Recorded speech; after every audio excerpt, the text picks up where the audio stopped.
Welcome to the stream. Starting off today with a matchup chart discussion. Remember how I made that video talking about basically the top row of matchups you see right there for Falcon? Long story short, the first part of this stream is just going to go over the second row, starting from Corrin and ending with Lucas. Allow me to begin. Alright, I'll start with Corrin. I believe this is the first matchup for Falcon that, as far as like top notable characters go, Corrin is literally the only one that he beats. The only one. There's a special distinction there. Therefore, if good Falcons aren't stomping Corrins on the regular, you've got some work to do. Alright, the way that this matchup is typically going to go is going to be like a function of the following. So with your movement and her range, it's going to be hard to get in general, because good Corrins are going to use a lot of ambiguous movement with back air, a combination of that, down air, and pin to make it to where it's relatively hard for you to actually hit Corrin in the first place. However, it is typically made up for by the fact that you move fast enough to where if you can predict how they're going to land with various hitboxes, you can get through a dash attack or dash grab. Now you can think of her current position as being a function of various variables, as redundant as that sounds. With if she's going to back air, you can usually beat that out by not necessarily doing anything in particular, but just moving forward and advancing stage positioning. If they're going to down air, you can just wait, and if they do anything else, you just have to perfectly time things, because provided you recognize exactly where and when they're going to land with various things, you'll be able to punish the vast majority of what she can do on reaction, provided that you don't get hit, and you can predict it with exact certainty. They're not current, but impending position when they land with various things. When they do pin, if it lands on your shield, if they're in front of you when they do it, and then they try and cross you up by going past you, you can chase past her and catch her on reaction. If she goes straight up, obviously you're Falcon, you can up air, have a great time, you're good. And if she runs away, there's nothing you can do. If say you're here and then she's here, she pins at your shield and then goes this way, you kind of just have to accept that you're not going to be able to punish that, but that's okay, because it requires them to give up a very large amount of stage in order to not get directly punished for it, which is fine. We take those. Next up, other than her pin, is and getting a read for her movements. You mostly want to use a combination of dash dance camping, perfect pivot jab from around center stage, and run up shield to figure out how they're going to use their different moves to try and get away from you, and make sure that if you do get hit, it won't hurt that much because you're moving fast enough to force them to hit you with something that is going to commit harder. Otherwise, when Corrin is going to hit you with the vast majority of her combo starters, you usually want to DI up and away, because even though you're going to take some damage guaranteed, if you DI and SDI straight up and or up and away, her ability to combo you vertically is significantly weaker than her ability to combo you horizontally, so it's better to just force her to carry you up, and then at some point you're going to be able to jump away or like buffer an air dodge or something, so it's usually fine. Otherwise, offstage, the main thing to worry about with her is her edge guarding is pretty potent on Falcon, and is one of the reasons Falcon doesn't just completely obliterate Corrin. So most of recovering is you want to make sure that your first few recoveries are going to be relatively unorthodox with your landing timings, either on stage or on the ledge. And you want to make sure that you leave very little in vulnerability frames for them to hit you, because Corrin as a character specifically specializes in just destroying you off of those kinds of openings.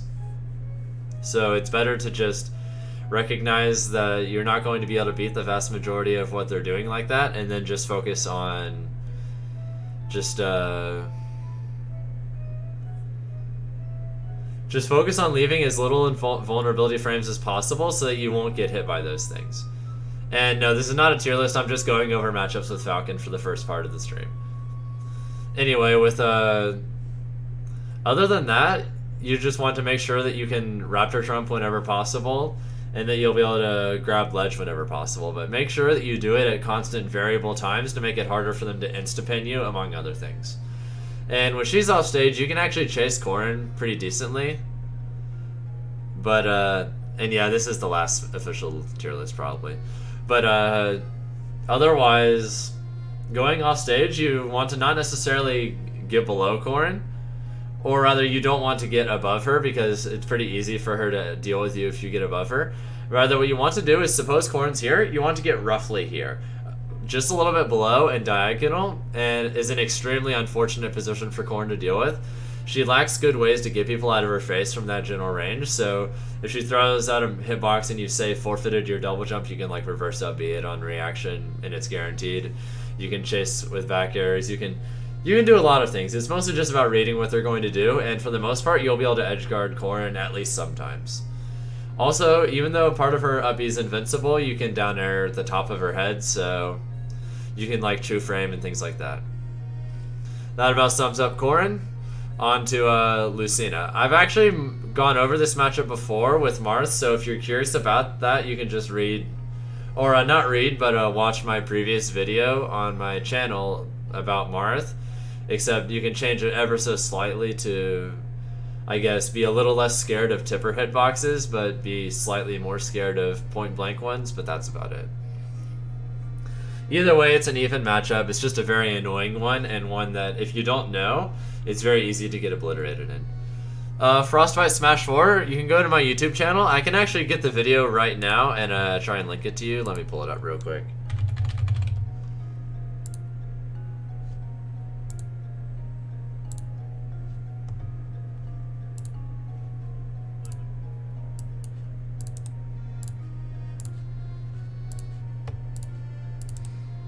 Here you go, Frostbite Smash 4. There you go. Oh, definitely Pikachu Zantetsu. And funnily enough, that's the next character in the list, so let's go over Pikachu now. Alright, now this is a bit of a nightmare matchup. Just letting you guys know off the top. This is, I'd say -2. You know it, Foe Eater.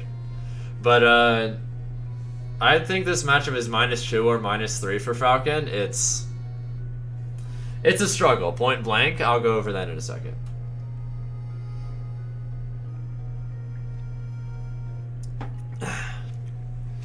Alright, so the reason Falcon loses this matchup is a combination of pancaking, means that a lot of Pikachu's aerials are almost always going to be safe against Falcon. Low profile means that since you won't be able to do anything immediately, most of what Pikachu does is safe on shield and safe on block. If you don't, or rather, if you get hit, obviously you get comboed into oblivion, and if you block, there's not really much you can do. Therefore, a lot of what is best to do against Pikachu is to make sure that you don't shield things, and you also don't get hit by things. Easier said than done, but you're going to use a combination of instant short hop nairs and then into instant fastball, which if you time it perfectly, you'll land where the second kick is near ground level, which means you'll be able to hit even low to the ground Pikachu and use it to combo into like dash grab or whatever from there. Another thing you can do is downward angled forward tilt, especially running away, is very useful against Pikachu, as is a lot of camping with back airs. This is one of the most annoying matchups because it forces you to camp significantly harder than the vast majority of matchups with Falcon, simply because you can't afford to shield anything and you can't afford to get hit by anything, and Pikachu also just has better frame data, and you won't really be able to contest a lot of Pikachu's hitboxes, so it's better to just stall as long as you can.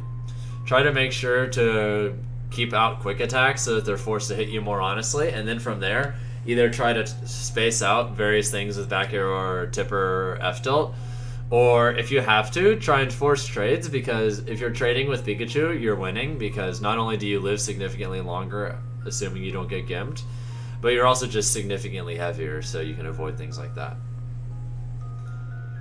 Hopefully Toon masks.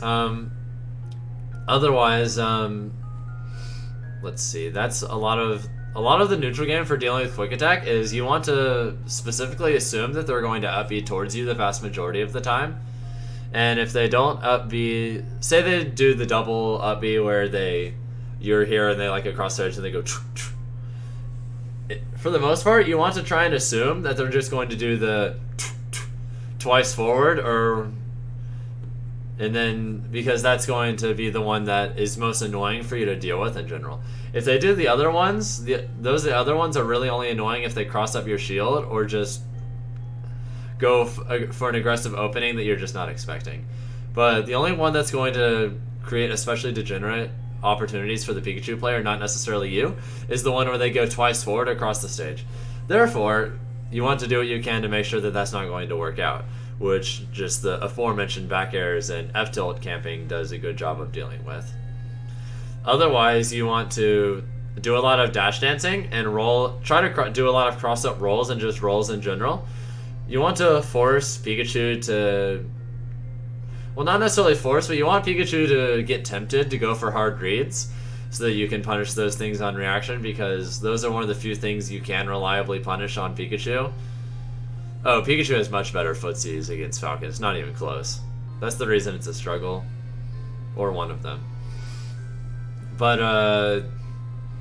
otherwise, a lot of Pikachu is going to beat out those things, which is why you have to just do a lot of dash dance camping, roll camping, and then back air, nair, and runaway F-tilt camping. But when you do runaway F-tilt, make sure you're doing runaway downward angled F-tilt. If you're doing just regular or upward angled F-tilt, it's going to do very little for you in the vast majority of situations. So it's better to just try and forfeit that thought off the bat and then make sure to do that.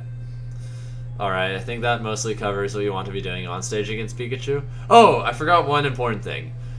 With dash grabs you can actually guaranteed get a footstool from 0 and from a decent percent afterwards. I can't remember the exact range off the top of my head, but you can do down throw, footstool, no matter their DI, and to down air resets. And you can Pikachu is actually one of the few characters that you can get the true footstool into kill setup starting from 0 off of grab and single hit neutral air. So that's a main thing you want to take advantage of. If you get any hard read on Pikachu whatsoever, the most optimal punish is almost always going to be jumping into short hop single hit nair into footstool down air. And then if it doesn't jab reset, then just do more footstool dares, or if you think that they're about to go off stage, you can like do an immediate forward smash or knee. That way, since they're trying to DI away and get away, they'll just kill themselves in the process. Another thing that's worth noting, aside from the footstool punishes, is the offstage game. Do not try and edgeguard Pikachu. Just don't, okay? If you can, try to force Pikachu to recover on the ledge, because at least then you have something resembling a chance to Chew Frame with down air. You should not really be going for much of anything else against Pikachu, though. Just do a lot of back air camping to discourage Pikachu from recovering on stage. That way you can try and ledge grab. That way you can ledge trap the little rat. Focus on trying to force potential Chew Frames with down air, and then just ledge trap. Don't do anything else. Just try and force them to be honest, and don't let them get back on stage for free, because that's forfeiting potential kill opportunities. Also, a lot of Pikachus will get very greedy with forthcoming... Oh, I forgot to turn something on. But, also, hey, Kagwayank and Journey, welcome to the stream, guys. But, otherwise, from moving forward and trying not to do those things against Pikachu off stage will do a great deal for you. Otherwise, the other main thing to think about is off stage. Off stage against Pikachu, it's awful. That's the other reason that this matchup is, well, definitely not the best for Falcon, is a combination of Pikachu being able to chase you with fast fall forward air, back air Pikachu being able to trade back air with your stuff and killing you. Thank you, Kagwayank, for following the stream. And also Pikachu just being able to chase you into oblivion and then also threaten down V spikes and just thunder in general, along with jab at the ledge and F smash on get up. It's getting back on stage against Pikachu is a nightmare. However, in general, you want to try and focus on aggressively trading up Bs with just about anything Pikachu does against you. So don't necessarily try to recover in a more honest way. It's almost always better to just try and hit Pikachu in any way you possibly can.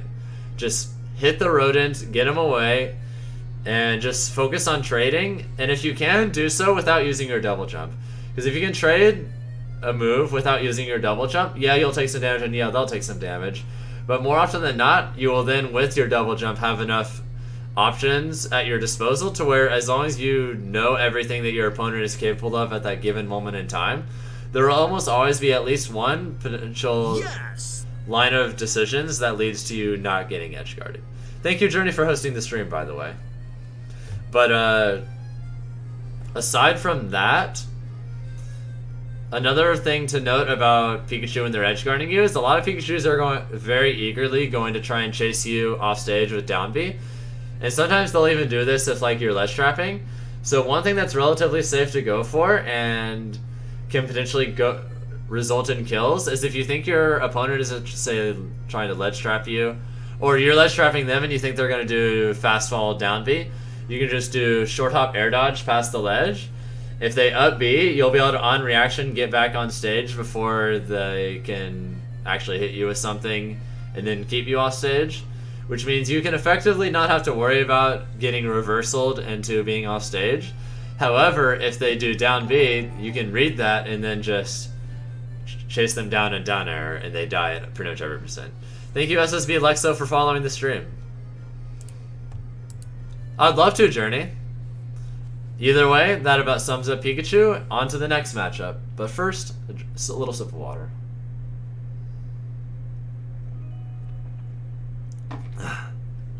Hey, Just a Test Bro, welcome to the stream. Next up is Metaknight. Alright. Now this is a fun matchup. I think these two characters are even against each other. Falcon, long story short, Falcon has an edge in neutral game. However, he has a bit of a disadvantage, actually a significant disadvantage off stage. However, even though the one advantage Falcon has is slight, because on stage is more important than the rest of the game by far, a slight advantage on stage is enough to make up for the severe disadvantage that Falcon has off stage. Let's begin. Alright, so with a lot of Metaknight, he's going to focus on... This character's neutral game is pretty linear against Falcon for the most part. They're mostly going to use a lot of dash dancing, a lot of standing still and F smashing, dash grab, dash attack, and some Metaknights, mostly AC though, will go for things like Mach Tornado, but you won't have to worry about that much for the most part. But other than that, the main ways you're going to want to deal with neutral are with Metaknight's current position. Suppose you're here and Metaknight's around here. You want to behave differently based on current zones of space that Metaknight occupies relative to you. If Metaknight is pretty far away from you, you want to use a combination of dashing in and out to try and slowly move forward and gain stage control. Because a lot of Metaknights are going to worry about your burst range to where it usually makes the most sense for you to try and go for things more towards the end of the stage. Like, you don't really want to go for many dash attacks or dash grabs if they're around center of the stage. It's better to instead make sure that if you are going to be a little more aggressive with dash grabs or dash attacks, that you're doing it more towards the end of the stage. That way, if they whiff punish it, you can DI up and away, and then you won't have to worry about being up air, up beat into oblivion, because you'll be far enough off stage to where they won't be able to up beat safely, so then you can just focus on dealing with their other options and aggressively trading. Other than that, if they're far away from you, you want to try and just move slightly forward. Like, you might want to dash dance forward and then come back, maybe move a little bit more forward, then do it again. Things like that, to where if they decide to respond by not doing anything, then you're like, okay, they're not forcing me to move forward, therefore I can gain a little more space and then just continue to force the question over and over again, and eventually gonna make something happen. The other option is if they're a little bit closer to you, they're probably going to be a little more eager to go for dash grabs and dash attacks. And assuming they won't be able to hit you straight up with something like dash grab or dash attack, your best ways of dealing with those are a lot of perfect pivot jabs. The thing is, if dash attack trades with jab, it won't actually hit you like 90% of the time. It'll just result in a little hitbox trade. And you'll often have frame advantage because of jab having better frame data than dash attack, which means you can reverse the situation. If they go for a dash grab, you just beat it out.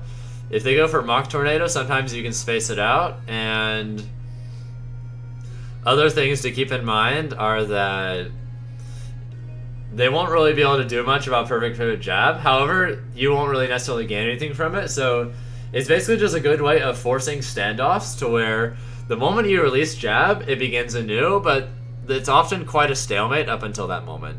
The only thing they'll be able to realistically do to deal with it that you can't really react to is run close to you and then roll behind you into like grab or whatever, but most Meta Knights aren't going to do that much, and if you are particularly worried about that, you can just resume being more mobile again and focus on using Perfect Pivot Shield and retreating back airs as a means of keeping them out like that.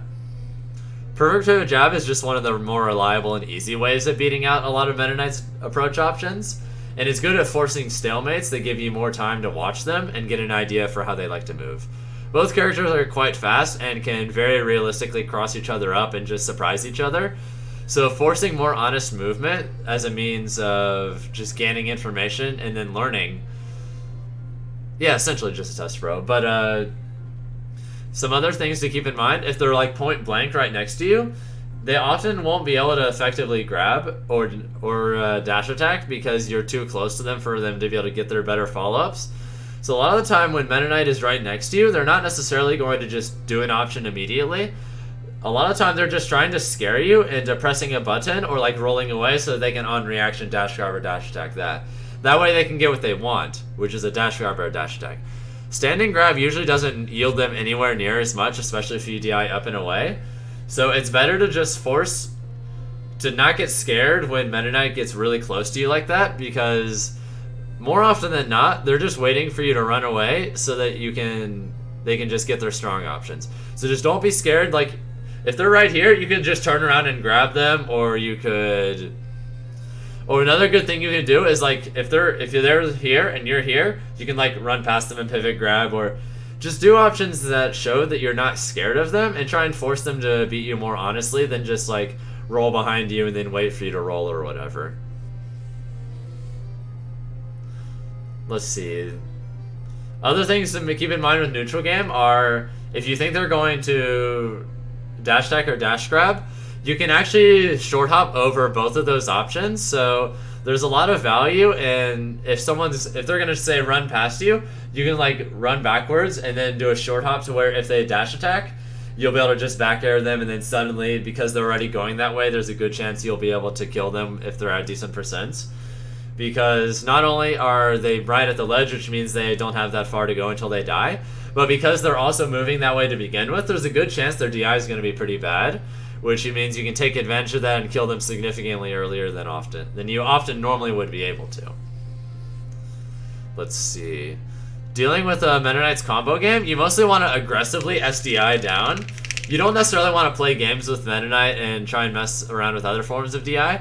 Although if you are going to SDI in other ways, I would recommend SDIing straight down and just mashing on your control stick like this as much as you can, or rather not as much as you can, but roughly 80% of the time, and then the other 20% of the time, what you should be doing is going, say, up left or up right away from them. Because if you do the combination of those, the only way for them to cover the downward option makes it to where they have to kill you much more honestly. And if you DI more upwards, you can get out of things a little bit more often, but at the same time, you'll be significantly higher up, so you have to worry about dying at significantly stupider percents. Thank you, Spaghetti Soup, for following. Oh, and Team Nichols, I'm just going from character to character, so I started at the top left, now I'm at Meta Knight. Anyway, let's see. That about sums up most of your DI against Meta Knight. The only thing with offstage is you don't really want to edgeguard Meta Knight. It's better to just focus on true framing them with down air if you can, and occasionally going for ledge trump back air, but that's about it. You mostly just want to aggressively ledge trap them because you can actually ledge trap Meta Knight very, very effectively, and there's not really that much to do with it for the most part. Let's see. Otherwise, when you're off stage against Meta Knight, the main things to worry about are back air and down air. So a lot of the times, it's actually better to try and to recover a little bit higher than you normally would against most characters. If you have a double jump, if you don't have a double jump, you usually want to recover as low as you can. It's better to recover, say, high, and then, say, fast fall into the ledge to force them to be more particular with things like that than it is to focus on beating out their other options. Because if you play the game where they might hit you with down air or back airs, it's very realistic that you can die at almost every percent. So it's better to just try and avoid that even being a possibility as much as possible and aggressively recovering on stage, even if you're going to get hit, or just grabbing the ledge from high up. Otherwise, if you can't really do that, you want to focus on trying to aggressively hit Meta Knight. Don't try and air dodge a lot or have a more passive recovery. You want to just try and hit Meta Knight as much as possible, because your hitboxes are generally bigger than his, and you can actually beat him out fairly reliably. So that's your other main way of getting past him off stage if you're worried about getting killed by down airs or back airs. And a lot of time, if you don't have a double jump and they can hit you with a back air, you're usually done. So you just have to accept that, and yeah, you're probably dead. So just don't give up, but that's just part of the matchup sometimes. Alright, I think that about sums up Meta Knight. Next up is Lucario.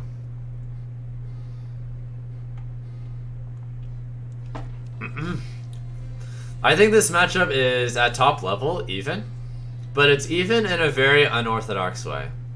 I'll explain. I think about 75% of the matchup, i.e. when Lucario has less than 80%, is roughly 60-40 in Falcon's favor, because you can just absolutely destroy him on stage. And even though he can combo you decently and he has decent spacing in Aura Sphere, for the most part you can kind of just have your way with him in neutral, and sometimes you'll be able to get like up air knee into other stuff like that. And then there's often just not that much they'll be able to do about a lot of your options, as long as you're smart and you just don't get hard red or like stage spiked with down air off stage. Otherwise, even though most of this matchup is in your favor, I think it's even, because provided Lucario lives past 80%, the matchup becomes like 70-30 in Lucario's favor. Because it is roughly from that point that Aura Sphere becomes big enough to invalidate almost everything you can do in neutral, which is they combine with rolling, and just a lot of moving back and forth with Aura Sphere and like B reversing and rolling. There's actually almost nothing you can do about the vast majority of what Lucario can do in neutral at that percent. So it becomes an extremely uncomfortable game where you can die at almost every percent, you can die to almost anything, you can die at almost any part of the stage, and then on top of that, you can do basically nothing in neutral, and Aura Sphere also true frames and kills you at pretty silly percents. The matchup becomes an absolute living hell the moment Lucario lives past those percents. So thank you, Luigi-sama, for resubscribing tier 1 for 2 months to the one and only Bunny Legion, by the way. Sub hype! The main ways you're going to be dealing with Lucario past that, though, is you're going to focus on just trying to roll past him, figure out where he's going to do Aura Spheres, and you kind of just have to hope for the best that when they do Aura Sphere with their back facing you, try and space yourself to where you can jump over it and like back air them, or roll past into grab. That's kind of it, honestly. Which is why it's extremely important that you kill Lucario as soon as you possibly can. So you want to be a lot more greedy with your kill opportunity, with your kill chances against Lucario than the vast majority of good characters. Because if Lucario survives to 80% or higher, whew, good luck. You do dominate him until then, though, so that's something. Thank you, MeDog, for following the stream as well. And yeah, the command grab is a problem as well, Daddy Rips, but mostly it's just Aura Sphere and rolling makes it so hard for you to do much of anything. Other than just trying to figure out when they're going to let go of Aura Sphere so you can jump over it in back air. And if you can't do that, then just figure out their exact landing position, roll past them, and like grab or jab. You don't want to use slower options because If you do something more high risk on the ground, you're probably just going to get force palmed to die at stupid percent, so just don't even bother. Don't take that risk, don't let it happen. And off stage, you mostly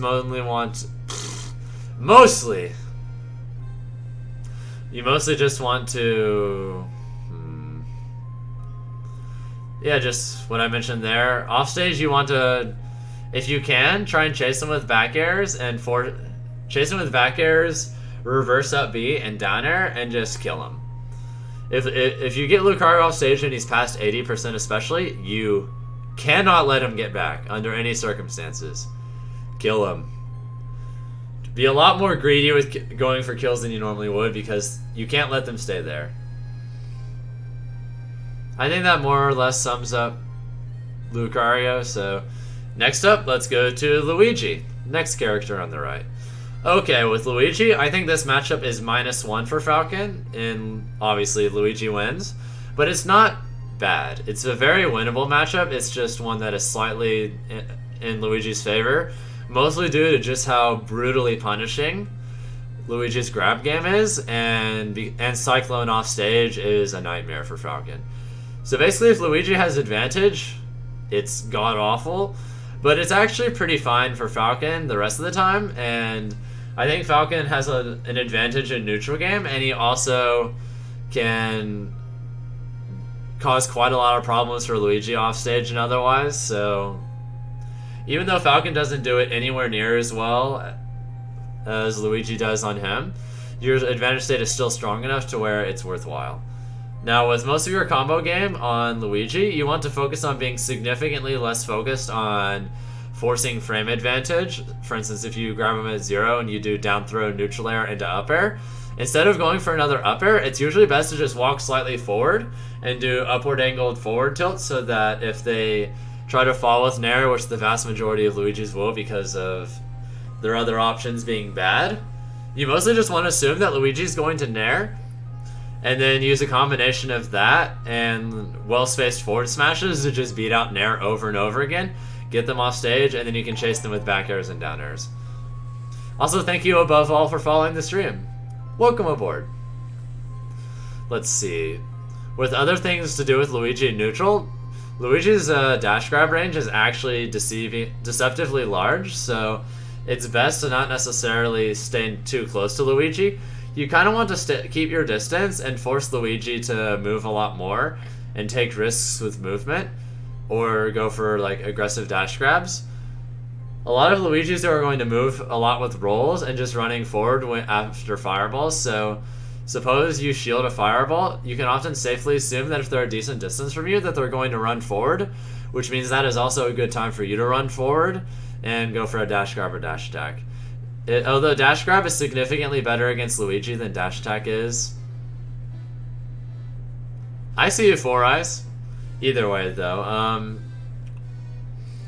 you definitely want to prioritize dash grab significantly more than usual because your dash attack follow-ups are vastly weaker than your dash grab follow-ups, even at higher percents, where you won't be able to combo out of either. At least with dash grab, you'll be able to like F-throw them off stage and then chase them with back airs or whatever. It's okay to chase Luigi off stage, just don't do so without your double jump. If you do so without your double jump, it's a death sentence. Just chase them a lot with back airs and try and force them to cyclone at awkward times so you can kill them for it. And don't go below Luigi when you're edge guarding him. Like, stay roughly ground level or slightly above so you can threaten down airs or footstool. Do not, I repeat, do not try and edge guard Luigi from below. You will die if you're fighting a good one. Like, if you fight Mr. Con, Elegant, or someone else like that, that's a death sentence. Trust me. Just don't even bother. Cyclone will eat that up all day, every day. Not worth it. Recovering against... Well, I think I mentioned a lot of advantage. Yeah. Beating him in neutral is mostly just about figuring out when Luigi likes to move forward and intercepting with dash grabs. And camping with your larger hitboxes because you outrange Luigi and you're also faster than Luigi, which combined with your good shield pressure against the character means that if you play optimally, it's actually pretty hard for Luigi to get in against Falcon. So just try to abuse that as much as possible to buy time, and if you don't outright hit them with the various things you're doing, then just try and stall for enough time to where you figure out how they like to move forward so that you can intercept them with dash grab. Offstage, you do not want to recover from low unless you have your double jump. That way if they cyclone, you can do double jump up B. It's okay to recover from low if you're going to do that. Otherwise, it's usually best to just try and Raptor Trump the stage or just up B it and grab it as soon as you possibly can. You don't want to play games with Luigi. And if you think they're going to Cyclone at one point, you can just say up B early, go straight up, and then try and land on stage, things like that. A lot of the time, good Luigi players are going to assume that you're going to... Oh, perfect pivots are also great against Luigi Roberto. So use those a lot too. But other things to note are, aside from that, you can... When Luigi's edge guarding you and has you off stage, if they say do down throw, forward air, down air, because of Falcon's weight, they won't be able to true combo that into down B, so at that point it becomes a 50-50 of they'll either do it immediately, banking on you jumping into it, or they'll wait if you think you're going to wait, and then they'll down B later. So the 50-50 becomes, if you think they're going to do it immediately, just wait, and then like up B afterwards, or if you think they're going to wait for you, don't wait for Luigi, just try and jump past them and up B immediately. Just don't even bother playing games with that. Leave it be. It's not worth it. Never. Let's see, otherwise, I think that about sums up Luigi. Thank you, Emoji, for following the stream as well. Hope you're having a great night so far. I'll go on to the next character. Captain Falcon, baby. Just a second.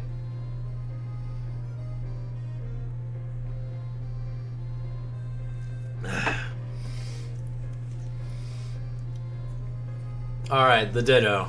Obviously, this matchup's even. Because, well, obviously. Or you can also say it's 100-0 in Falcon's favor, whatever. Doesn't really matter.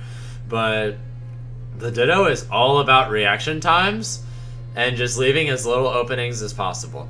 Now, what you define as an opening in the Ditto is going to be constituted as anything you do that leaves a significant amount of time for them to react. So a lot of unorthodox movement that doesn't necessarily accomplish much, but at the same time has very little vulnerability windows, are going to be significantly better in the Ditto than they are in most matchups. A good example would be like fastball, immediate instant up airs. No, John, I will not be going to cheat code this Thursday. RIP. Because I have an early flight on Friday morning to Showdown, so I'm not going to bother. Ditto's even, obviously. You want to focus on, if they're far away from you, just camping until you have a read on their movement and then going for dash grab or dash attack. And otherwise, the main thing to remember is that with Falcon, as fast as he is, most of Falcon's best openings on Falcon are going to be things that happen at a decent range. So like, if you're a decent distance away from each other, that's usually where Falcon likes to start attacking you. So if you're, say, right next to Falcon, it doesn't necessarily matter that much. So it's good to make sure that you're not afraid of Falcon and that you're willing to like run around him, run past him, cross him up and things like that.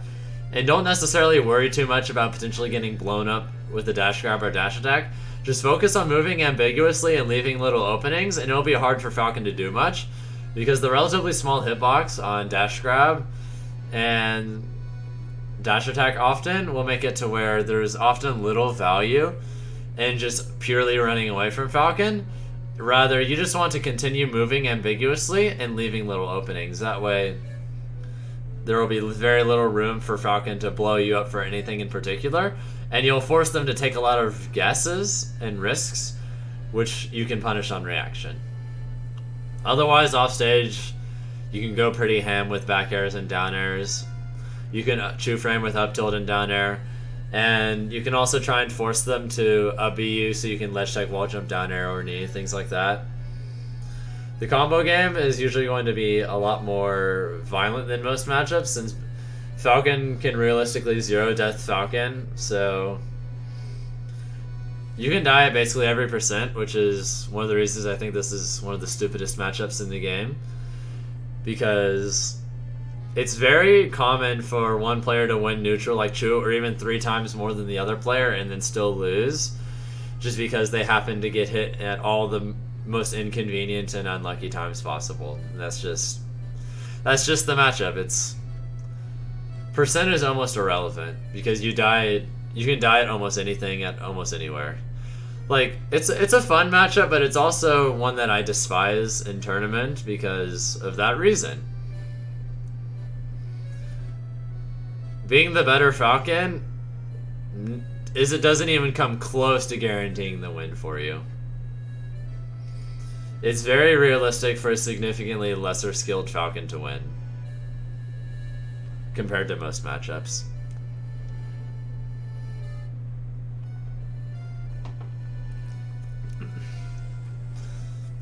Otherwise, I don't think I really have much else to say about the Ditto, so I'll move on to Peach. So with Peach, this is a matchup that I also think is even. A very fun even, mind you.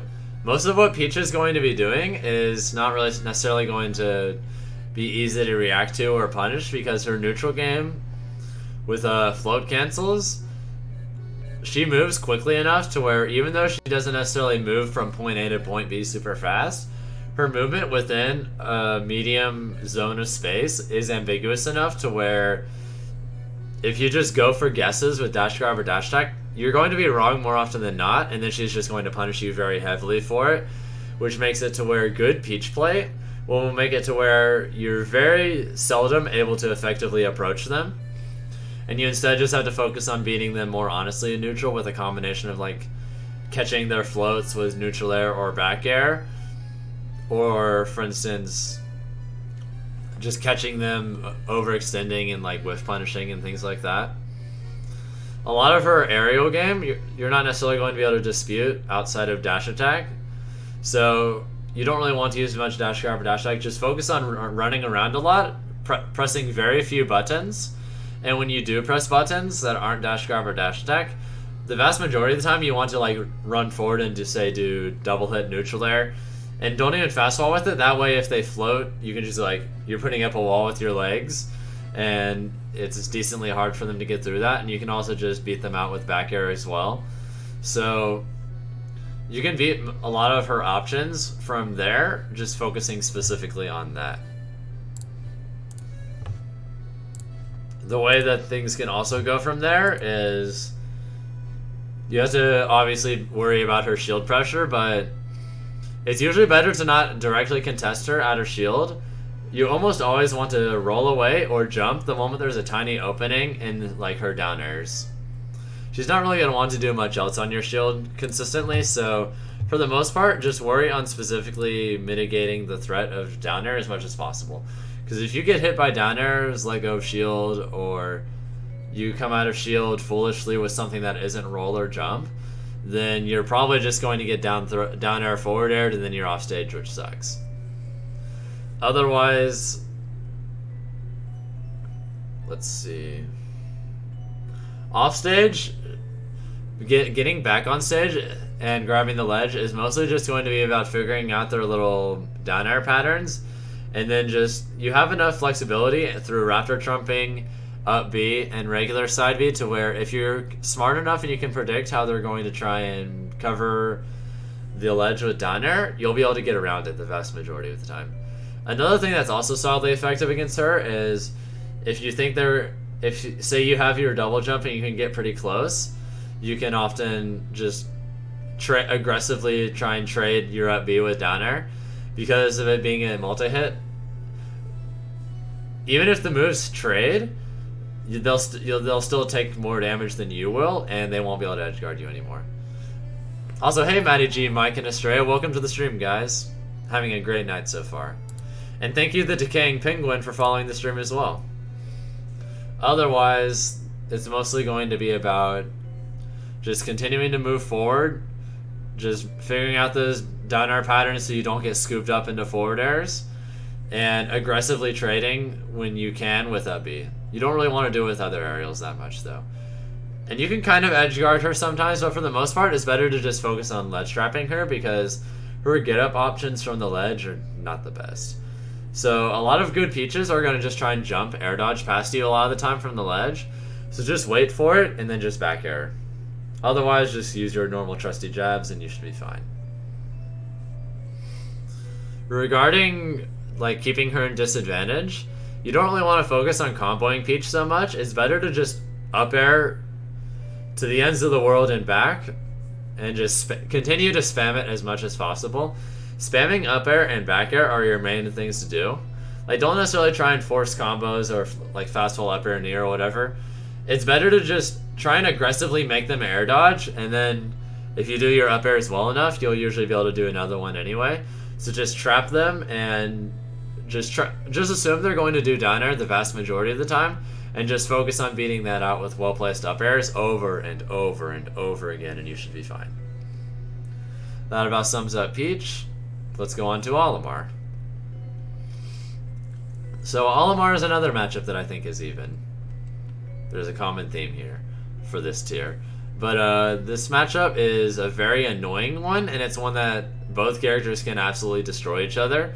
It's just a matter of figuring out how they're going to throw Pikmin and go for grabs that determines the match the vast majority of the time. With stage striking, or actually I'll go over stage striking a little bit later, but I'll go over stage striking with no, I won't worry about that actually. But with Olimar, you generally want to make sure that just do not let Olimar take you to FD under any circumstances. With the rest of the characters on this list, there's some flexibility in what you will or won't allow, but don't let them do that. Always ban FD, and for game 1, ban FD and Smashville. Force them to take you to town and city, because they don't want to go to Battlefield or Lilat. You always want at least some platforms, because it makes it easier for you to like shark them with aerials. Or not shark them, but you'll just like sit on top of a platform and do an immediate fastball up air and then like go back if it misses. Things like that. You kind of just want to focus on being on the ground as little as possible, and when you are on the ground, using a combination of perfect pivot jabs and back airs to beat out the Pikmin that come your way and just kill them before they can latch onto you. If they do latch onto you, you just want to do like jumping up air or jumping back air and try and land on a platform. That way Olimar won't be able to chase you that effectively. So you mainly just want to go in the air and then use the platforms to get closer to Olimar, and then once you don't have to worry about being harassed by Pikmin tosses at a long distance anymore, then you can drop down and focus specifically on harassing them with your aerials and things like that. A lot of Olimar's up-close options are actually going to flat out lose to your up-close options, because the nature of Olimar's Pikmin is that they're basically clanking hitboxes. However, they don't, or rather they're hitboxes, but they don't necessarily clank, which means if you say back air a Pikmin, your hitbox will be extended and the Pikmin's hitbox will be ended, but your hitbox doesn't end, which means that you can like back air through their aerials or forward smash or whatever, and then hit Olimar on the other side. So Olimar's not really going to be able to trade hitboxes with you and win, which means if you can get up close, they're mostly just going to try and pivot grab you or things like that. So just focus on doing a lot of short hop back air and just empty hops on their shield and running around them to make it extremely hard for them to grab you. And then just try and scare them into doing something that you can punish on reaction. Because if you get Olimar in disadvantage, it's awful.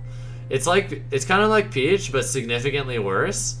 And you also kill Olimar significantly earlier. So it's a bad time for the little astronaut. So if you get Olimar in disadvantage, just up air the ever-living daylights out of him, and you should end up being fine once you do that. You're going to probably take a lot of damage up until then, though, but you can mitigate that to some extent as long as you stay in the air and kill any Pikmin that somehow do get onto you after the aforementioned options. Offstage, Olimar's probably not going to go offstage, you can see that much, but they are privy to doing a lot of down smash at the ledge, which is basically just a good true frame option. And if they have yellow Pikmin in particular, watch out. It's often better to try and figure, if they're going to down smash with yellow Pikmin, it's usually better to just figure out when they're going to down smash, and if you think they're going to do it and you have enough time to, say, up B them before they do it, you have to be brave and just hit them. If they have yellow Pikmin with down smash, they're going to be able to cover the true frame spot for so long that it's extremely unlikely you'll be able to actually get past it, which means you'll just die for free if you try and contest it.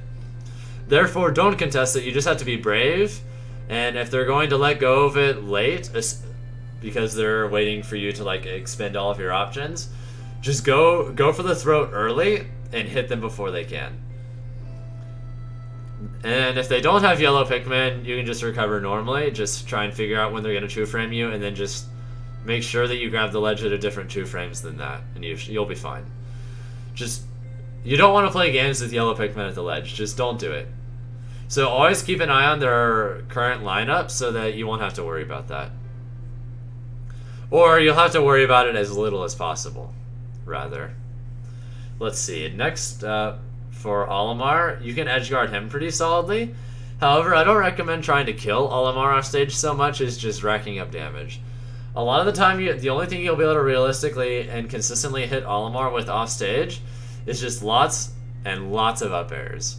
So, like doing something like jump off the stage while Olimar's all the way over here and then just like make them air dodge and then up air them. Sure, you're basically just resetting the situation, but now they have even more percent.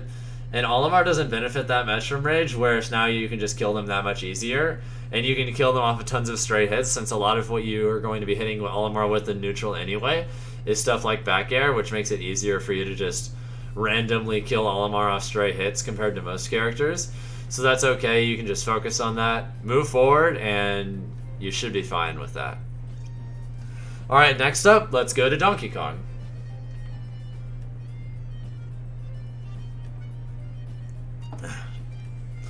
Alright, so with Donkey Kong, something else to... This is another matchup that I think is even. Both these characters absolutely annihilate each other. And this matchup is all about reads, on stage and off, because both characters have the movement options, speed, and range to contest pretty much everything the other character does. And both characters can very reliably kill each other at very silly percents. You're faster, but DK has those long, intangible limbs and an incredible dash attack and grab, which make up for your speed and like knee or down air. Otherwise, a lot of the neutral is you're going to be running around a lot and just trying to discourage them from using dash attack. The way you're going to do this is like running towards them and then like maybe doing fast fall up air into perfect pivot backwards into shield, things like that. You want to just make it to where if Donkey Kong is going to go for dash attacks, you want to focus on using your moves that are going to mitigate that as much as possible, so you can focus on trying to force Donkey Kong to beat you in neutral with other means, such as like raw double back air, walk up down tilt, or maybe even down B. But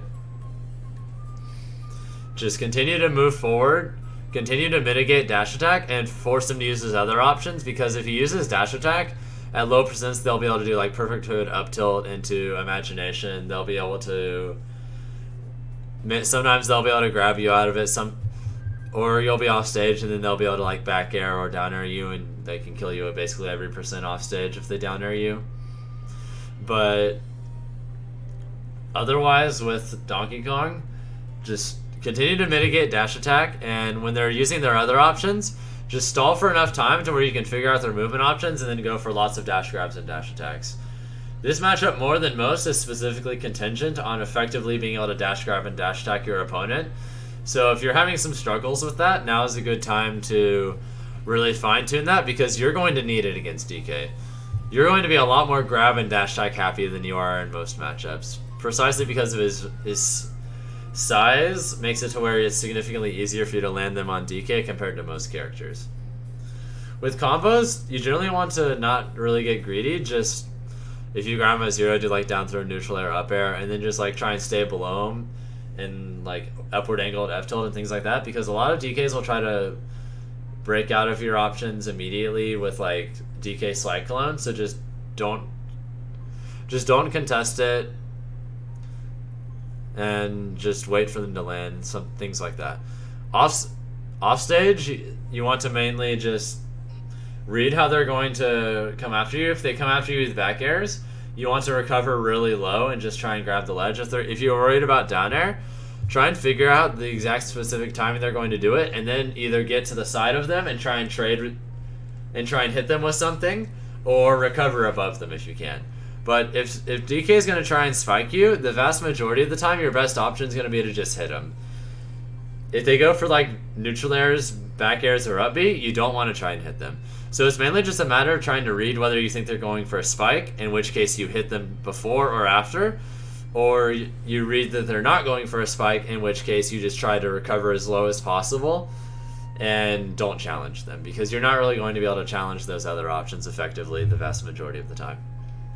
When you're edge guarding DK, his linear recovery means that you can down air him very, very easily.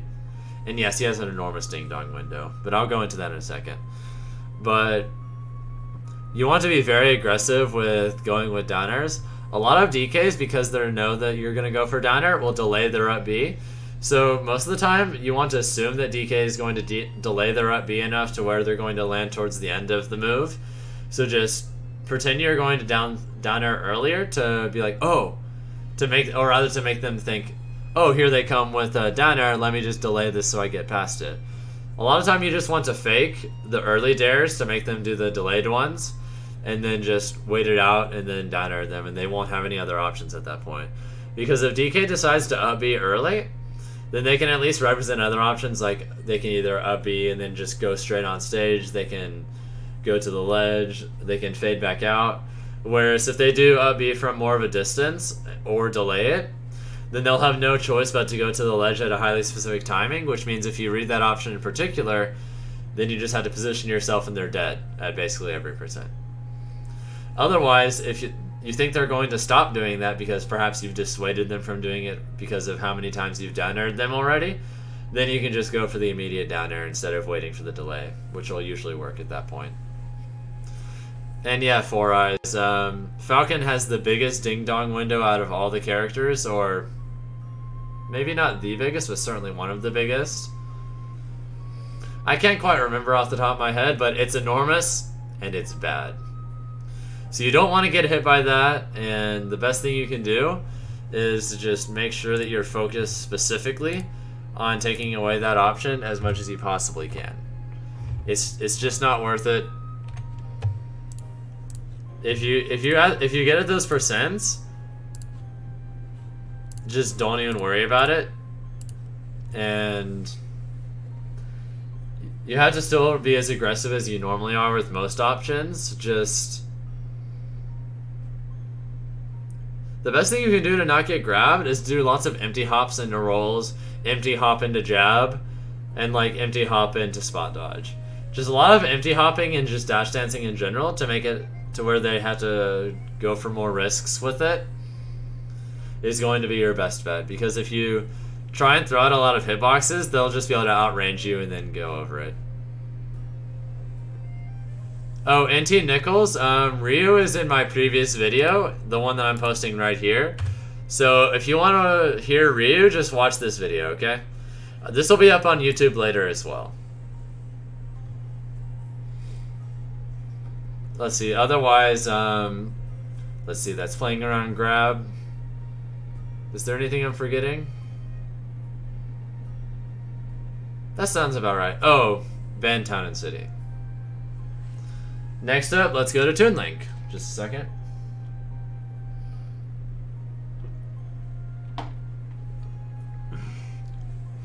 So Toon Link, I think this matchup is probably even at this point.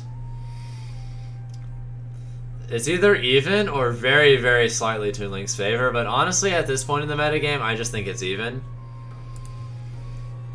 Both characters can destroy each other, but Falcon certainly destroys Toon Link more than the other way around.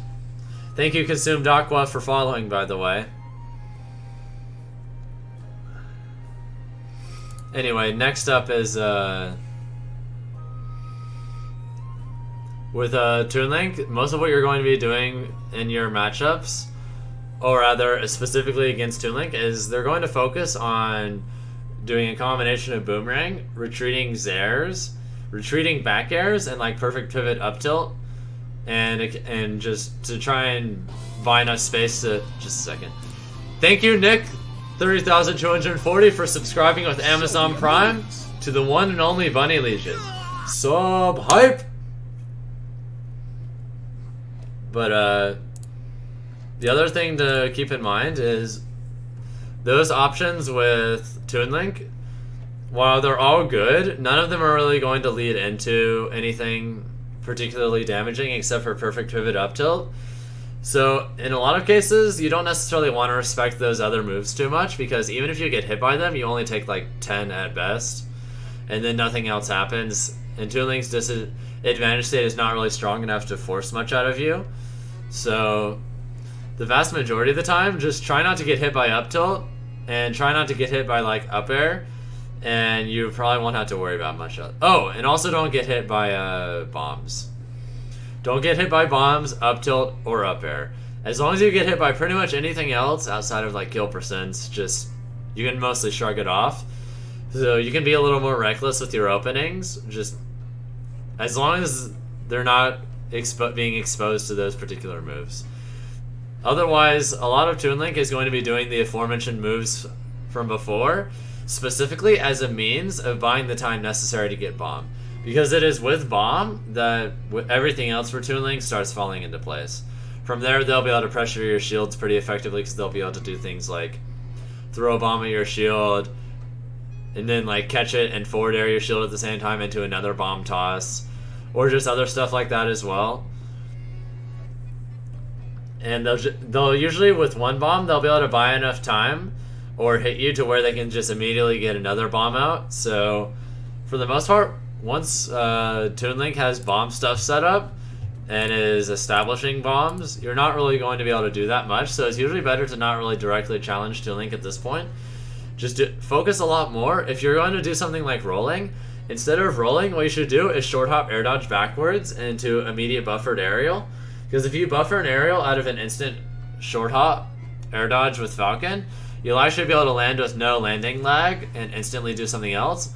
And unlike rolling, you'll be able to catch bombs if they're thrown at you during this time. So you want to be significantly more aggressive with that particular movement option than you are with rolling against Toon Link. Simply so you can steal bombs and do like a jump cancel tosses into whatever you want at that point. But once you can take away their bombs, which you can very realistically do, what Toon Link mainly going to be doing is focusing specifically on just getting another one. So if you think they're going to immediately try and grab another bomb, just bum rush them down as fast as you can and just hit them with something before they'll be able to like run away with it. Just bum rush them, hit them, and you'll be good. Let's see. Otherwise, with a lot of his projectiles and things, when it comes to neutral, you don't really want to run as much as you do in most matchups. You want to do a lot of walking and a lot of perfect pivoting. A lot of walking, a lot of perfect pivoting, and a lot of short hop air dodge into immediate buffered aerial. Those are your three favorite things against Toon Link in particular, so just make sure to use them a lot. And otherwise, if you can get him in disadvantage, you can usually keep him there for quite a while, because Toon Link's disadvantage state is definitely not the best by any means. So you'll be able to do whatever you want for the most part. You can edgeguard Toon Link pretty aggressively, and they can edgeguard you pretty aggressively. Neither of them really have much as far as like edgeguard setups on each other. Most of it's just going to be they either read what you're doing or you read what they're doing or whatever.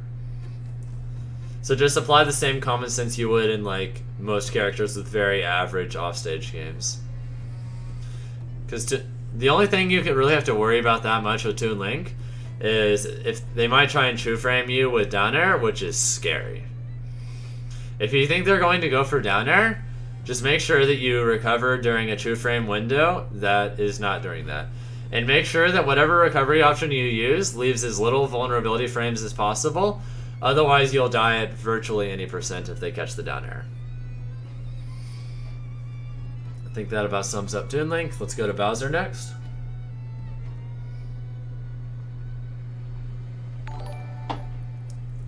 Also, thank you, Juan Manuel 670 for following the stream.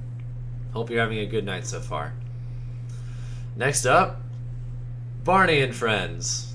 Well, that's I kind of like to call Bowser Barney, but alright, so we probably either go even or we ever so slightly beat Barney the dinosaur, but it's probably even. It's actually very similar to the DK matchup with a few minor but important differences. One is that Bowser's grab game tends to be a little bit more damaging on Falcon than DK's is. You have to, instead of worrying about dash attack, you mainly just have to worry about lots of them getting easy stage control with their incredible jab. If they do Fire Breath, obviously you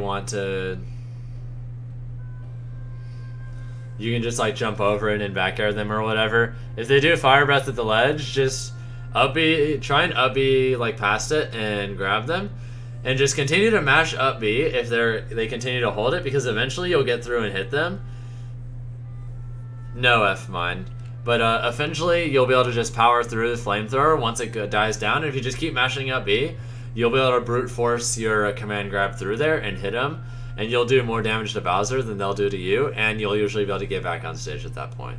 So it's better to just take some damage and force a trade to get back on stage than it is to potentially get ledge trapped further.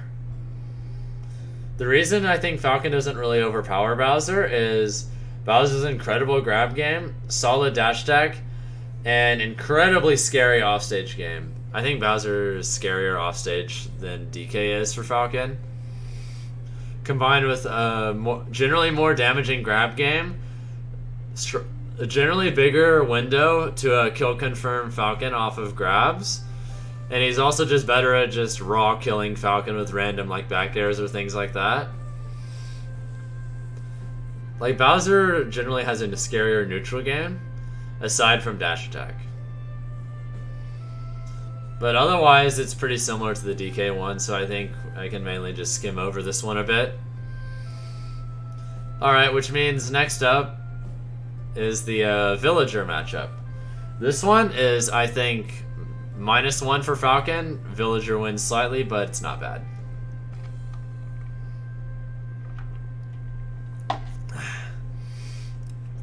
So with Villager, this character is very effectively able to keep out Falcon for the most part, but you do enough damage when you get in to where you can often make up for that, which keeps it from being terrible. Also, you can, even though Edgeguard Villager is infamously good at edgeguarding Falcon, you can quite effectively edgeguard Villager as well. Most Falcons just still aren't doing this for whatever crazy reason. Seriously, chase this character. He doesn't have a hitbox. What's he gonna do to you?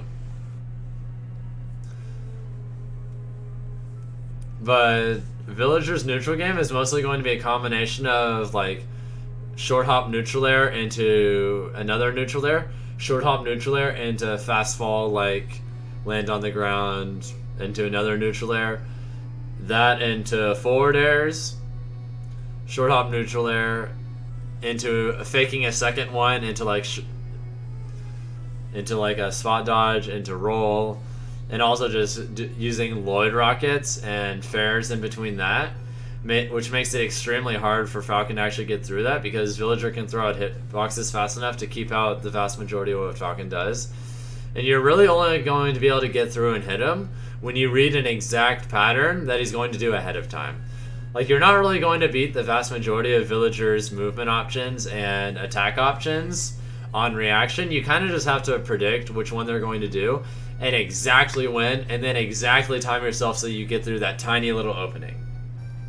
So it's pretty difficult to get through good Villager play, but you kind of obliterate Villager in disadvantage so you can make up for it. You want to focus on not really forcing advantage state too aggressively against Villager.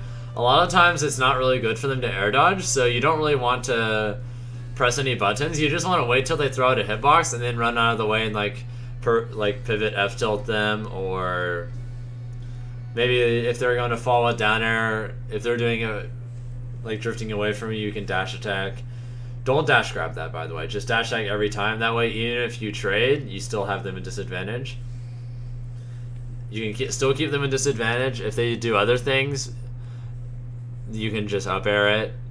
For the most part, you just want to focus on not necessarily killing Villager in disadvantage, but just continuing to hit him with very safe and reliable moves versus ones that'll kill him significantly earlier. Otherwise, you want to be walking forward a lot against Villager and just shielding. Because if you do a lot of running, they'll be able to hit you with hitboxes in between your Foxtrot animations before you can pull up shield. So it's just rarely worth it in the vast majority of cases. Don't bother with that, just focus on walk up shield and then gaining enough data from watching them to figure out which one they're going to do. And then just anticipating it and finding that tiny little opening and squeezing yourself in. When they have you in disadvantage, it's usually best to just jump away and try to grab the ledge than it is to continue to stay on stage, with the exception of like aggressively hitting them. Trying to aggressively trade with Villager while getting back from disadvantage is usually one of your better bets if you can't get to the ledge.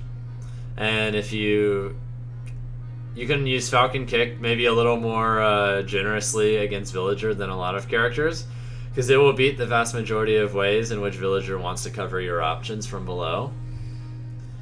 Just make sure you don't do it around 0%, or they'll be able to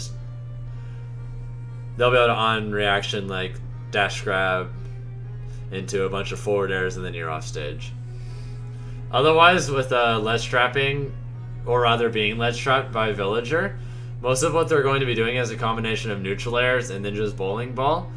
So if you think they're going to bowling ball your current position, you can roll past them and they won't be able to bowling ball the other way because of how long your roll is. They can bowling ball your get up option, or they can bowling ball your rolling option. And it's impossible for them to cover both with any kind of current position. So if they're in a position to where they could bowling ball you one way, you usually want to just go the other way and just accept that you're going to take some damage. Just do this enough to where you get an idea for how they're going to like to use bowling ball and other things so that you can get past it. Because it's usually better to just accept that you're going to get hit by something else than to risk getting hit by bowling ball. Because if you get hit by bowling ball, you're dead at almost every percent. And I wish I was exaggerating, but even if it doesn't flat out kill you, it'll put you in such a bad position to where you very likely will flat out die from afterwards. By virtue of edge guarding or like another bowling ball. If they're going to not kill you with bowling ball, your best option, the vast majority of the time, is just to try and recover as low as possible and force them to hit you against the stage so you can ledge tech wall jump, like go past them and grab. If you ledge tech wall jump, don't try and say kill them off of it.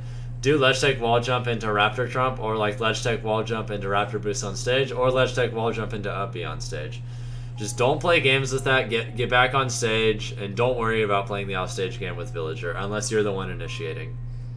If you have Villager off stage, you can actually chase them pretty effectively. Go out there with a lot of back airs, down airs, and up airs, and reverse up Bs as well. Just focus on trying to force Villager to use as much of their fuel as possible before you kill them, and try not to put them in positions to where if you hit them against the stage, they'll be able to like ledge tech wall jump into like a million neutral airs and reverse the situation.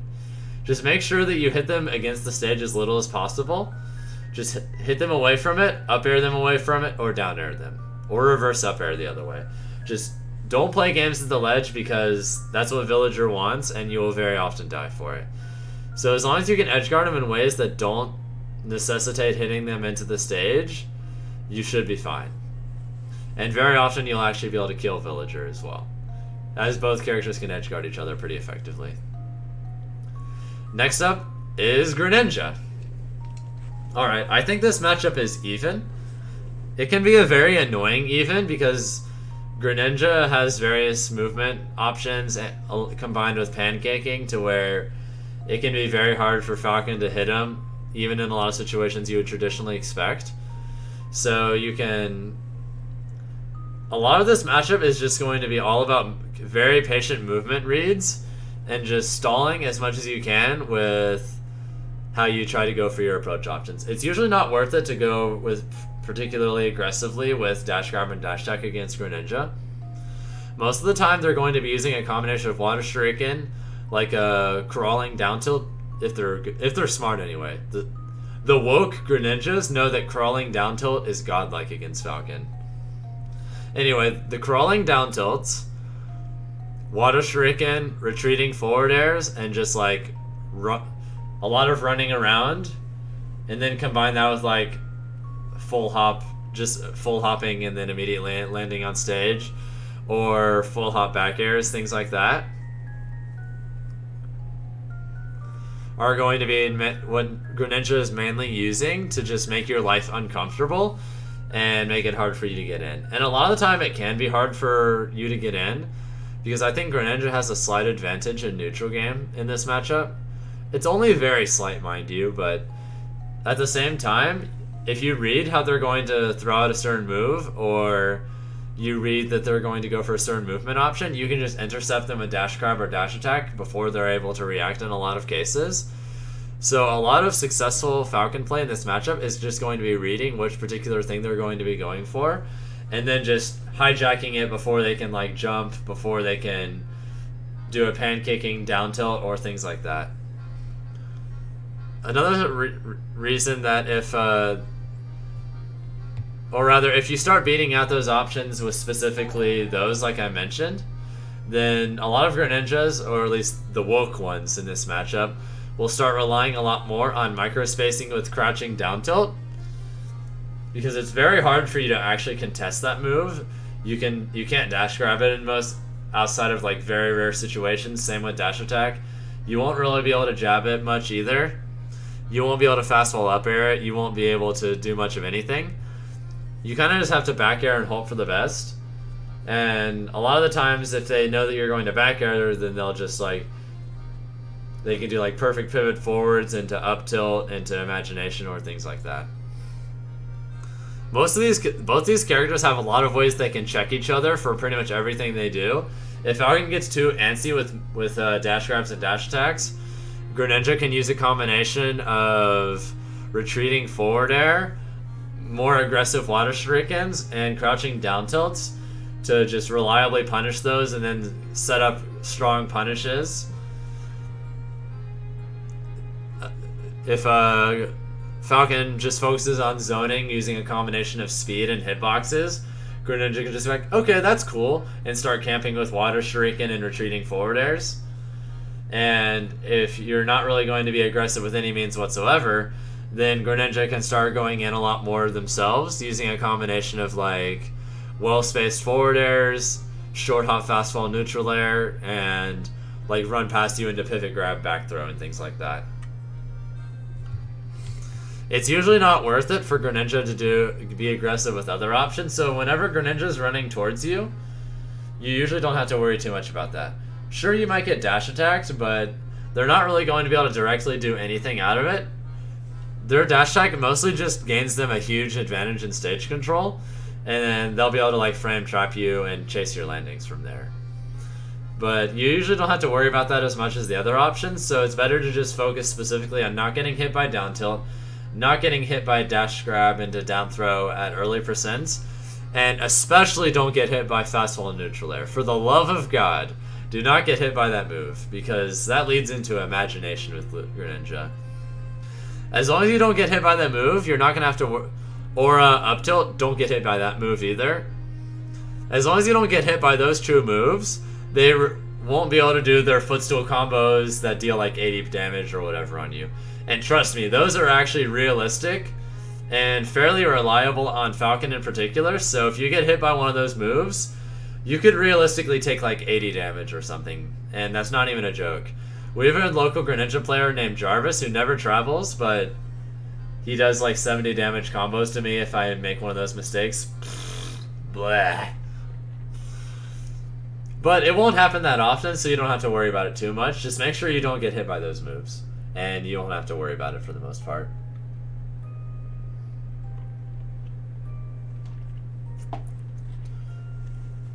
Otherwise, offstage with Greninja, they actually can't chase you that aggressively for the most part. So they're going to use a lot of They're going to try and use a lot of cheesy stage spike back airs, which is dumb how effective that is on Falcon. Make sure you really learn the timing for when you fall out of back air, because if you don't, that move will keep you in hit stun for a very long time after you get stage spiked. So they'll be able to kill you at percents that are honestly pretty stupid, despite the fact that the move doesn't have the greatest knockback. Another thing they'll do is like going for Shadow Sneak or forward airs. Otherwise, they're not really going to be able to do that much to outright kill you. So a lot of the time, they're going to try and use a Hydro Pump to force you higher, and then like use down smash or things like that. So it's usually better to just don't necessarily recover. Like, suppose this is Final Destination. You don't want to recover from this side, and you don't really want to recover from this side. You kind of want to recover with your up B to where... Think of it as if you're effectively overshooting it just slightly. Like, if this is your full range of up B, you want to recover to where you're trying to up B about here. The reason for this being, you'll still auto-snap the ledge, but if you get Hydro Pumped, you'll still have enough movement afterwards to where you'll be able to move forward and grab the ledge, but you won't have so much left over that they'll be able to like down smash you out of their end lag. So you want to do it with roughly that little span of space so you can mitigate the threats that come after Hydro Pump. Like, sure, getting pushed is annoying and taking a few damage is annoying, but it's really no big deal. And all it really does is it basically just adds like a percent or two and then forces a ledge trap, which is fine, I guess. It's better than outright dying. And if you're going to up B on stage, please, for the love of God, don't drift backwards while they're potentially going to up B you. Because if they Hydro Pump you while you're already holding the control stick backwards, you're going to fly all the way over there, and then they're very realistically going to just be able to flat out kill you with Hydro Pump. And there won't be anything you can do about that whatsoever, so just don't let that happen. Up B at that specific range as often as you possibly can. Smart Greninjas will realize that you're doing this, and their edge guarding methods will be primarily oriented towards mitigating this. So a lot of time it's going to be a 50-50 between trying to hit them before they can back air or do whatever to you, slash dodging the back air or whatever they're going to do to you, or if you think they're going to up B, then you just do your up B at that precise angle and distance while holding the control stick in that particular way, and you should be fine. Regarding DI and combo DI, you mostly want to just DI up and away from Greninja stuff. If you DI like down and away, they'll be able to chase you more effectively, so just don't even bother. Up and away is mostly your way to go. Also, when you're comboing Greninja, they're going to be able to get out of a lot of your neutral air strings with Shadow Sneak. So a lot of time, you should just go for neutral air anyway. That way, if they Shadow Sneak, make sure that when you use neutral air, you fast fall with the neutral air, and don't even try to put yourself in a position to combo it into up air the way you normally would. Just go for the neutral air and fast fall with it immediately, so that if they Shadow Sneak out of it, they'll miss and you'll be able to dash attack into up air. And if they don't, well, them being at that particular weight means that you'll still be able to combo it into up air anyway if they don't Shadow Sneak. So basically they can choose between potentially getting you to screw up your follow-up and then taking less damage, or taking roughly a little more damage, but it asks a little bit more work from you. So don't really be afraid of them breaking out of combos at Shadow Sneak. Just be very, very generous with neutral air to try and make them want to do it, and then just fast fall with it and get out of the way so you don't get hit by it. Otherwise, you can kind of edge guard Greninja, but for the most part, you don't really want to go off stage unless you think you're going to be able to either hit them with neutral air or up B to mess up their tech timing, or go with back airs or down air off stage, because you can actually edge guard the character decently effectively. There are just going to be a lot of situations where they're not going to be able to stall themselves off stage that long. Just try not to hit them into the stage. Hit them away from it and you should be fine. But you mainly just want to focus on covering the ledge at first, specifically so that if they don't go for the ledge, that means that they're either stalling, which makes it easier for you to hit them as they come towards the stage, or they're going to try and go above you, which if they start doing that regularly, you can just read that and like go try and catch it with back airs or like do a pivot forward smashes on stage after running past them or whatever.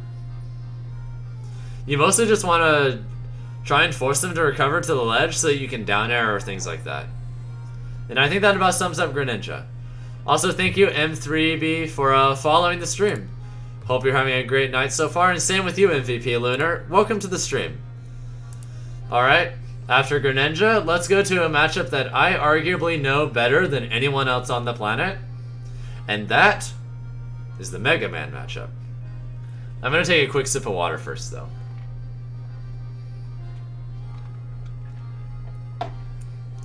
I've probably played Scat in tournament at least 200 times in Smash 4, so yeah. Alright, so most of what distinguishes various Mega Man players is going to be how they like to pellet. It's an even matchup, so make sure that your main focus in this matchup is going to be specifically trying to figure out how they like to pellet. So will they do doom, doom, doom? Are they going to do things like doom, doom into short hop, nair? Are they going to do pellet, pellet, and then walk up grab? Are they going to do a lot of jumping around in pellets? Are they going to... There's a ton of different ways that Mega Man can do pellets, but the main thing to remember is that Mega Man won't really... Oh, the sets go super even in general, just a test, bro. I think lifetime, it's probably a little bit in my favor. I probably win like 55% or 60% of my sets with Scat, but I don't think I win any more often than that. Anyway, matchup super even. I go super even with Scat because of that. And let's see. Oh, before I continue, thank you, Overcooked Steak. I really appreciate it. I'll do my best to be worthy of whatever it is you see in me. I'm only human, so I'm not sure how well I'll be able to do that, but I'll try. Anyway, continuing on with Mega Man, the main way you beat different pellet patterns is also going to differ wildly. However, the main things you can keep in mind are if they're doing pellet patterns that are like troop, troop, troop, then you're usually not going to be able to outright beat it with a move. It's better to just shield it and then either one, wait for them to jump over you so you can like back air or up air, or if they don't jump over you, that's probably because they're moving backwards. And if they move backwards with pellets, then that means you can move a little bit forwards. So you let go of shield, you walk a little forwards, and you continue. You're going to be mostly just try and walk up shield and try and force them to either go past you, in which you'll be able to punish, or if they don't pellet past you, they'll have to pellet in place or pellet backwards, which leaves them open to potentially getting hit out of it. So a lot of time, the safest thing they can do is to just try and run away from you with pellets, bit by bit. So like, suppose this is the stage and Mega Man's here, he'll be like, 3 pellets, move this way. You move this way with shield, Mega Man moves like this way again to try and get away from you. You just slowly walk him all the way to the edge. And eventually Mega Man won't be able to move backwards while pelleting, which means they won't be able to pellet safely anymore. Which means they'll either have to do something unsafe that isn't pellets, or they'll have to try and cross you up with pellets. And like, one good thing that Scat likes to do a lot, for instance, is he'll like do pellet, act like he's gonna shoot a second pellet to delay my reaction, jump over me, and then when I try and intercept him, he'll like back air or things like that. Exactly, Faring Pointer. You just walk them to the ledge bit by bit, and then force them to either cross you up, which they can't really do safely, or they can't do it with any true sense of safety. Like, in order for them to do so safely, they're going to have to read how you're going to try and deal with them. Dealing with them... deal with you... Trying to be crossed up and then read it, or deal with that. So when they try to cross you up, they won't be able to do it safely, so just read how they're going to do it and then punish it.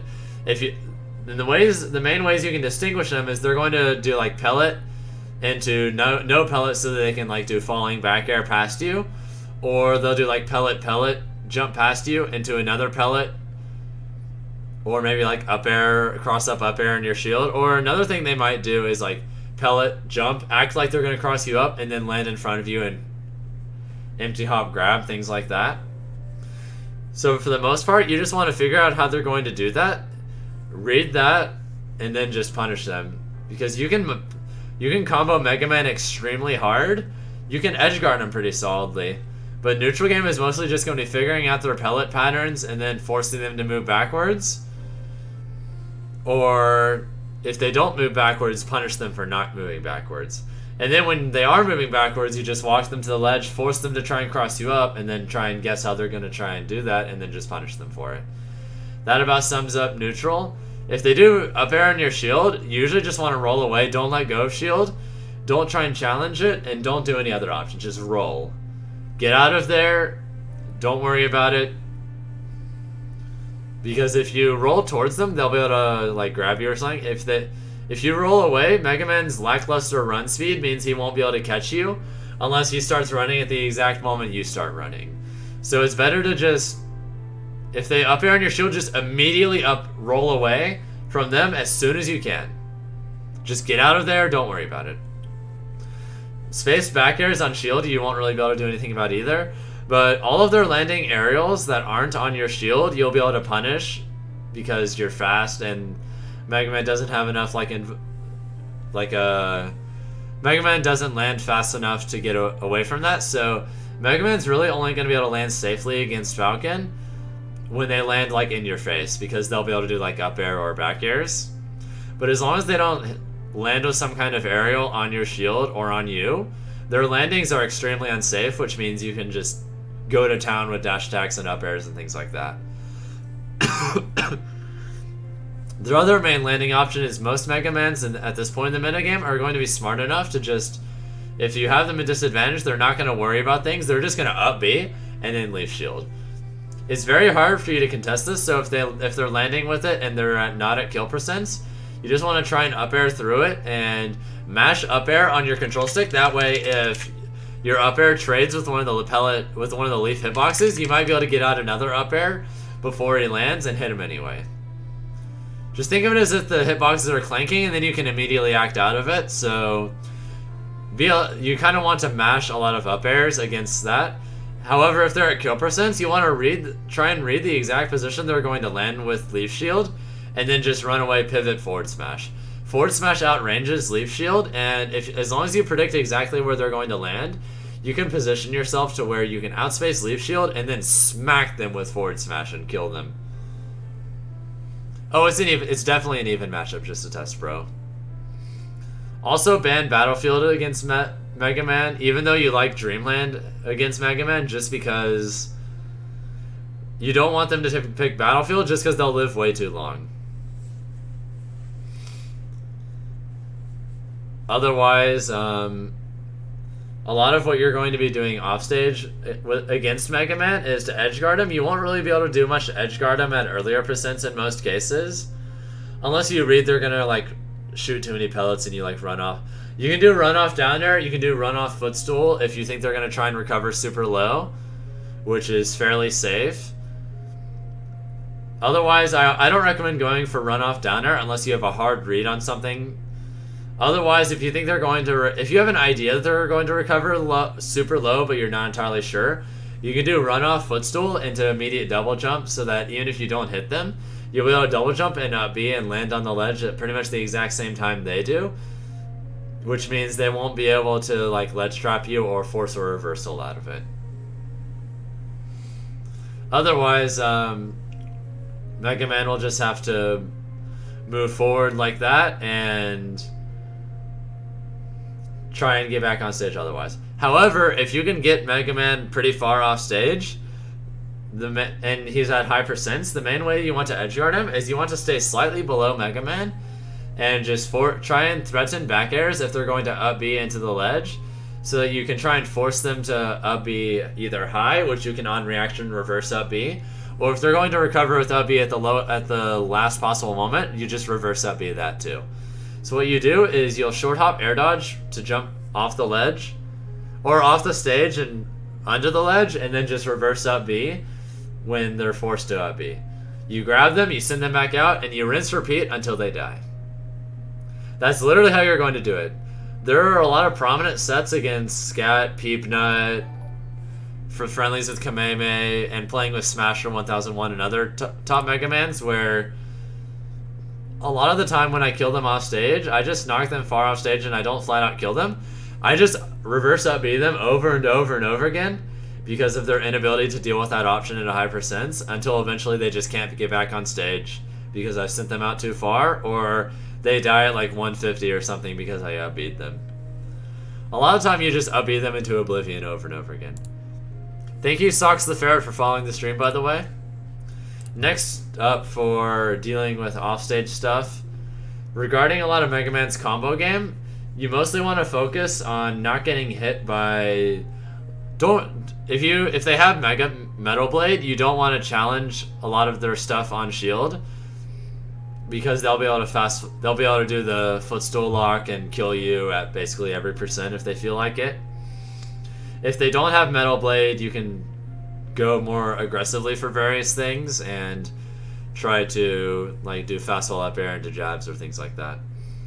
Otherwise, you can also use dash attack and dash grab if you read an opening in their pellets, but be very, very careful about the reads in general, because if, say, they read you're going to dash attack, or if they read you're going to dash grab, then they can just crouch under it and then up tilt you and kill you at like 80.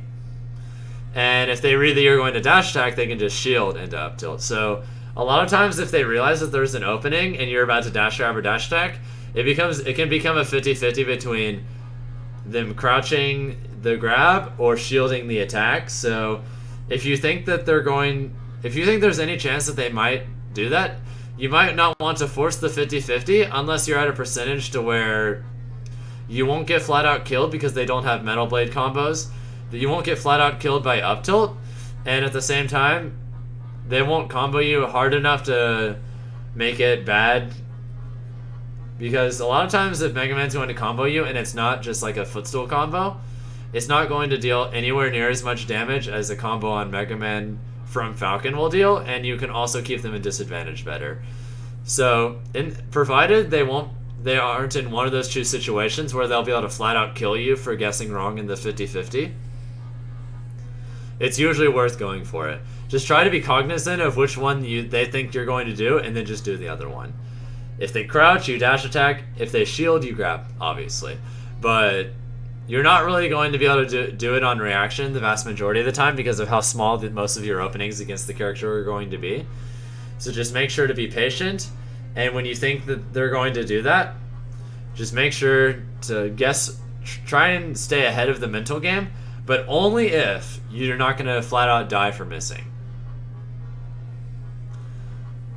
Otherwise, when they have you off stage, you have to worry about them killing you with back airs and leaf shield. If they try and do leaf shield into footstool, the main way you're going to counteract that is just up B high. If they pull out leaf shield, that way if they footstool you, you might be able to raptor trump, or if you're still a little bit lower, you can just up B through the ledge, or just up B and grab the ledge. For the most part, you don't really have to worry about getting killed by a leaf shield into footstool unless you recover really low in general. So if they leaf shield, just on reaction, recover high, and you won't have to worry about dying from it. Otherwise, something else to keep in mind is that as long as you mitigate that, which I just told you how, the other thing you have to worry about is then just dealing with dealing with a lot of back air and forward air. And you can SDI out of up air, kind of, just test road, just mash like down and away. Like suppose you're on the right side of the tornado, you want to DI down and to the right. If you're on the left side, just don't DI up, just DI down. Just try and get through it as quickly as possible. And one thing that's relatively safe to do is SDI down and then mash jump so that you get out of it. That will get out of it relatively soon, but you have to worry about them chasing you with back airs. The main thing that you're going to do to safely get around Mega Man if you're worried about getting back aired is try and force them to stage spike you so you can ledge tech wall jump into something. Because if you just play the game to where you try and not be in that position, then you'll have to worry about them just flat out killing you with a million back airs, which Scat has done countless times to me. Especially if you don't have a jump, they can just back air you, like, and then every time you come back, just back air again. Like, it takes a while, but it's reliable, and you're gonna die. So, it's better to just try and force them to stage spike you, because a lot of time they're only gonna be able to represent a stage spike with forward air or back air.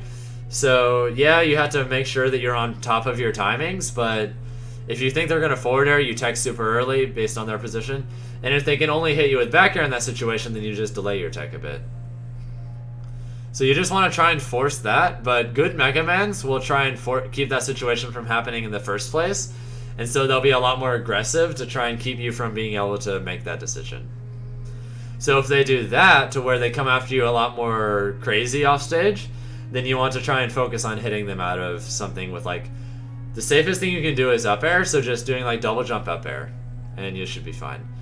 I think that about sums up the Mega Man matchup. I probably gave you way more information than you guys expected, but I mean, it's a matchup I know very, very intimately, so I thought I should share that with you guys.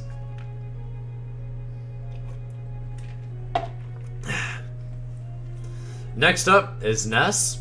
Alright, so I think this matchup is either even or very, very slightly Falcon's favor. It's so hard to say because Ness's disadvantage state against Falcon is better than a lot of characters, although he can sometimes get killed really early. Both these characters have amazing burst options against each other. Ness's move, just even though Falcon's way faster, pretty much all of Ness's moves have significantly better frame data and hitboxes than Falcon's moves. So if Ness throws out a move and you throw out a move, Ness's move is winning 90% of the time. And that combined with his great frame data and small size can make him surprisingly hard to hit at times. Let's see. A lot of what Ness is going to be doing in neutral is running around and dash attack, fastball up airs, and then just like doing full hop neutral air into a lot of delayed timings with down B and up airs, to where if you guess wrong when they're going to land and then you say dash grab or dash attack too early, you're going to get up aired into down throw, into forward air, into forward air, into forward air, and then you're getting PK thundered, and then you're getting down smashed. So both these characters just absolutely destroy each other. And the way Falcon can mainly destroy Ness is if you read when they're going to land. Sure, they have a lot of ways to delay their landings and make it hard, but as long as you can read exactly when they're going to do it, you'll be able to dash grab into imagination. If they try and get too greedy with air dodge towards the stage, you can just read those with knee. You want to focus more on just raw hard hits against Ness than you do against a lot of characters, because if you can force him off stage, then hard hits will make it to where if you get one read, you can force them to up B, and then you can just chase them infinitely with your own up Bs. A lot of the time, if Ness has to recover with up B, and you read that they're going to up B around that time, you can either back air them, knee them, or down air them.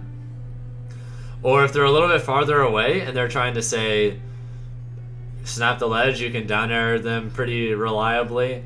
Or if they're doing it from farther away and they're doing it high up, then you'll be able to just like reverse up B on reaction pretty much no matter their position. So edge guarding is mostly just a matter of reading what they're going to do and then just punishing it accordingly. If they do like double jump air dodge into aerial, your main option is going to be like retreating back airs. If they try and do double jump into up B at the ledge, if you read they're going to do that, then you just want to down tilt. Let's see. If they're going to try and not even use their double jump and recover low with up B to work on that, then something else then the only real option you can do there is to either try and true frame with down air or ledge trump into back air.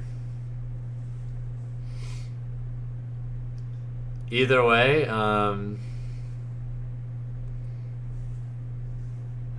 let's see. Other things to keep in mind with the neutral is Ness is going to be very dash attack happy, so you want to be very patient and do a lot of dash dancing, but at the same time, you don't really want to dash dance too close to Ness, because it's very easy for Ness to just beat those out with his own moves, and you won't necessarily be able to beat out his moves with your moves. So it's usually better to just use your dash dancing as from a pretty good and healthy distance away from Ness, to where if they dash attack, you'll be able to react and punish it, to where you want to try and force them to like get a little closer to you and then take risks, or vice versa.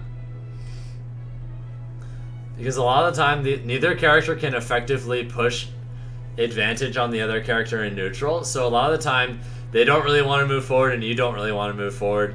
So a lot of time it's just awkwardly trying to make the other bite first.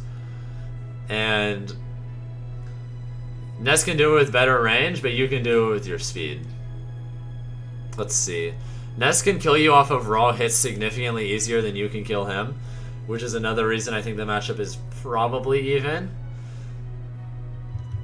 Otherwise, dealing with you don't really want to air dodge much against Ness when he has you in disadvantage, because they have a lot of up-B setups that will just kill you for doing that. So it's usually better to just not even try and trade or throw out an air dodge, just like jump away if you can. Yeah, usually Pharynx Pointer. But you don't really want to be the first to bite, because both of you are very good at punishing the other for being the first to bite.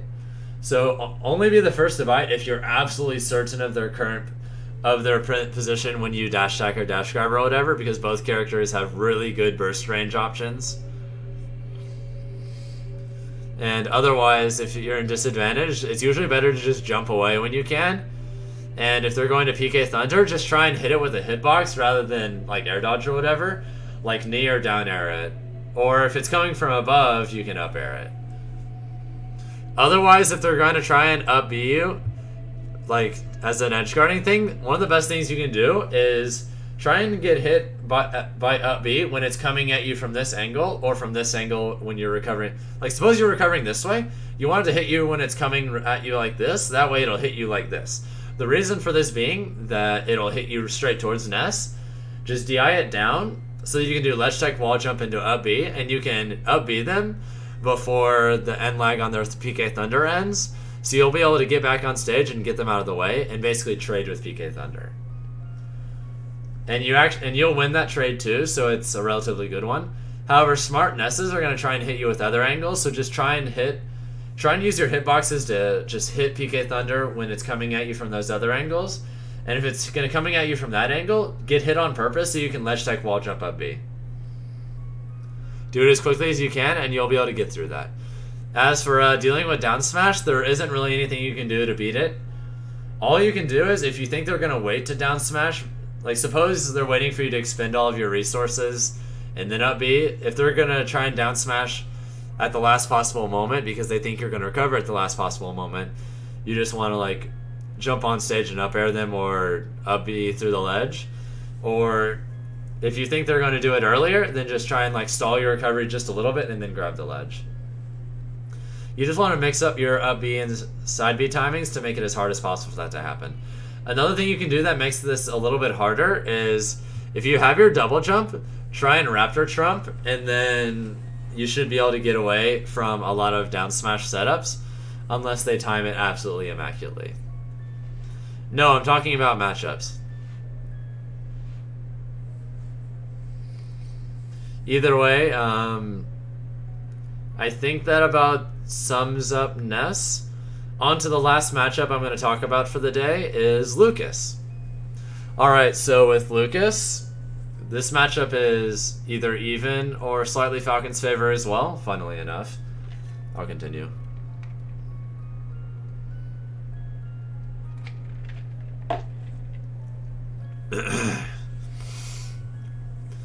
Alright, so a lot of what Lucas is going to be doing in this matchup is going to be drifting in and out with neutral airs. They're going to do Runaway PK Fire, Zair, and that's mainly about it on it. Oh, and dash grabs. But most of the time, Lucas's neutral game is fairly one-dimensional.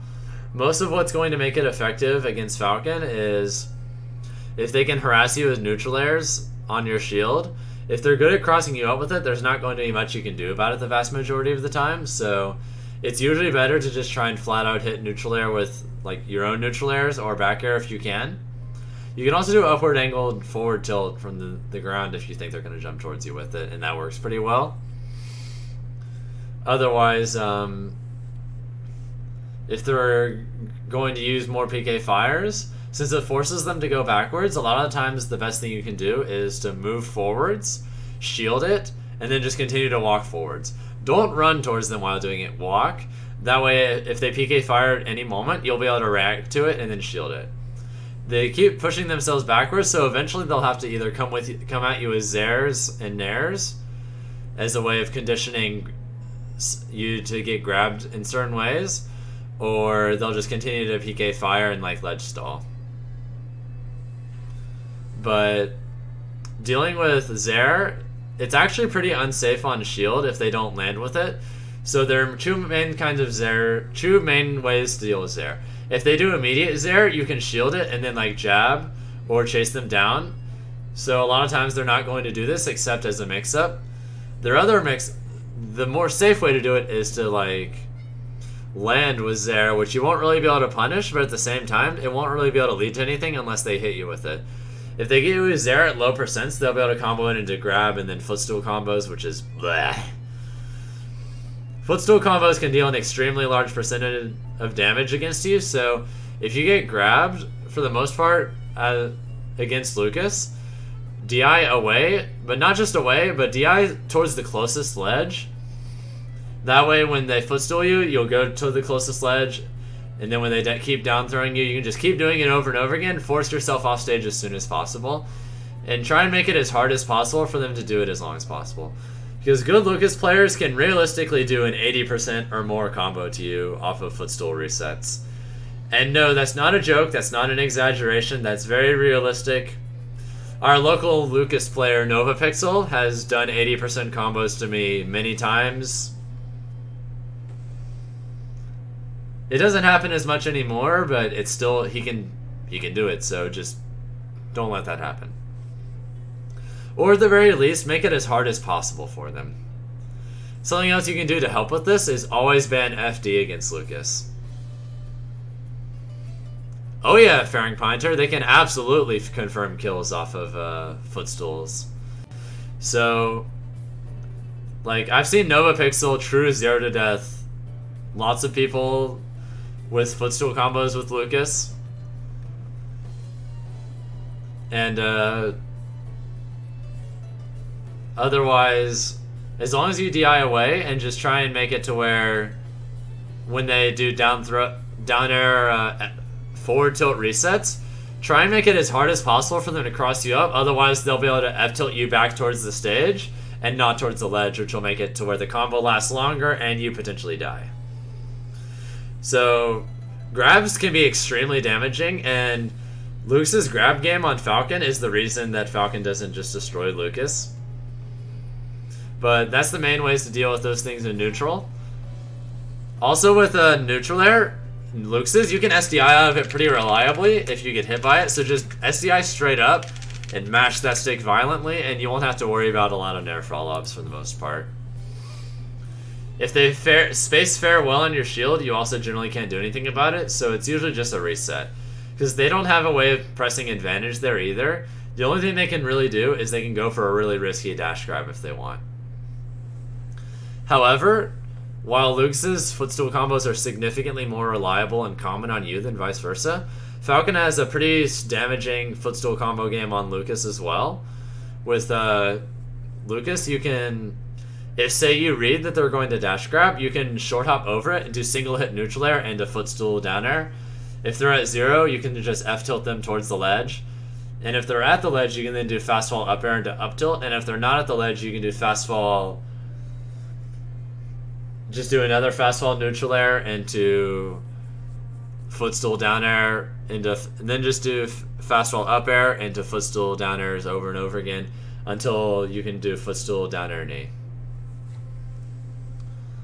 However, it's significantly less reliable because of how much more nerfed they are by stage positioning and other things like that.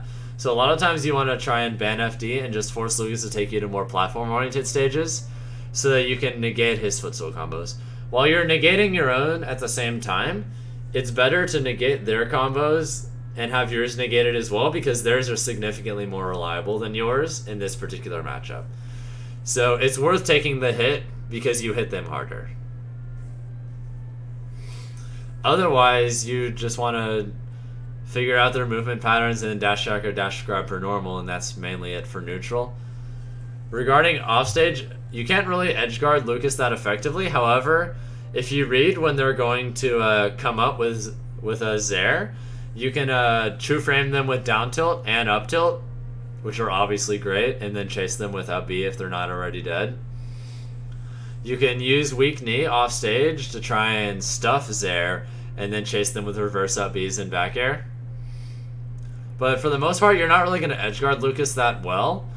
Just, if you can, try to read when they're going to come up to the stage with Zair, and then down tilt or up tilt them. Down tilt is more reliable, but up tilt is more rewarding. So if you think you have a harder read, go for up tilt. But if you're not sure, but you're just going for a general area of time, use down tilt. You can true frame with downer as well, but it's significantly easier to beat Zair using that. Because if you do the short hop, then a good Lucas player will just not even bother coming up at that time. And then they'll just wait to come up until after you land. So it's better to just use up tilt and down tilt, because they won't be able to react to the short hop and then like either wait it out or do something else. Thank you, Cookiemon, for following the stream as well. No, I think Greninja Falcon is even, Chu. Either way, that about sums up offstage against Lucas for edgeguarding him. And as for being edgeguarded, they can do ledge trump back air, which is scary. Trust me, if you think they're going to ledge trump you, always buffer an option. It's not worth it, trust me. Even at really low percents, they can do like ledge trump back air into down airs. It's a bad time, trust me. You don't want to deal with that. So if you have any fear whatsoever of getting ledge trumped, even if you might run into something on stage, it's better to risk getting hit by something than it is to get back aired. 90% of the time. So if there's any chance at all of being ledge trumped, just don't take that chance, because if you do and they go for it, you're dead. Like, as long as you have like 20 or more, you are dead. Thank you, Flaming Crap, for following the stream as well. Silly username. Otherwise, they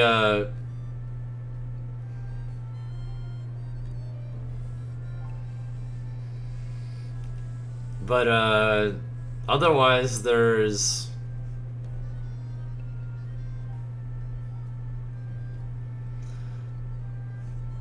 This isn't my tier list or anything, Isaiah.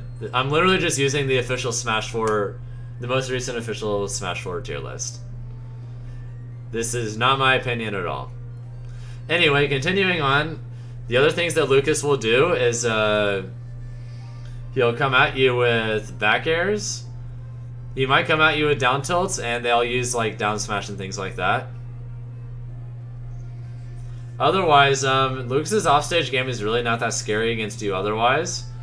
Unless they go for like hard reads with back air and down air, but you can react to those realistically, so you're not going to worry about getting killed by it for the most part. You mostly just have to worry about getting true framed by down smash. If you're recovering from far away, you have to worry about getting back aired, and you also have to worry about getting ledge trap back aired, or ledge trump back aired. That about sums it up, though. I think that sums up all the matchups I was going to do for the day, so I'm going to turn on my Wii U, and we'll continue the rest of this later. So if you enjoy this, feel free to follow my YouTube channel, or subscribe to it, because this is going to be on YouTube later.